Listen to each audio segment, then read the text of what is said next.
In this quick video, I'm going to explain how to fix the Tesla touchscreen not working issue. If your Tesla's infotainment screen is unresponsive, frozen, or glitchy, here's how you can troubleshoot and resolve the problem. First, check for any obvious issues like dirt, smudges, or moisture on the screen. Clean it gently with a microfiber cloth to ensure proper touch sensitivity. Avoid using harsh chemicals or excessive water.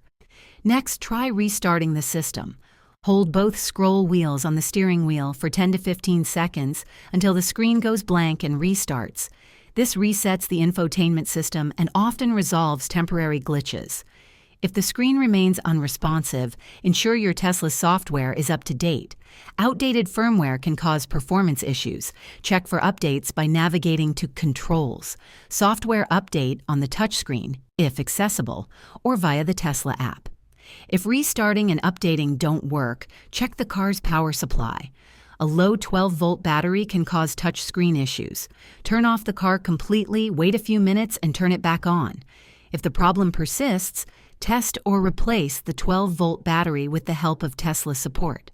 For persistent issues, perform a factory reset. Go to Controls, Service, Factory Reset. But note that this will erase personal data, so back up any important settings beforehand. If none of these steps work, contact Tesla support or schedule a service appointment, as there may be a hardware fault requiring professional repair. If this video helped you, please like and subscribe to the channel for more Tesla troubleshooting tips and guides. Thanks for watching, and enjoy a fully functional touchscreen again.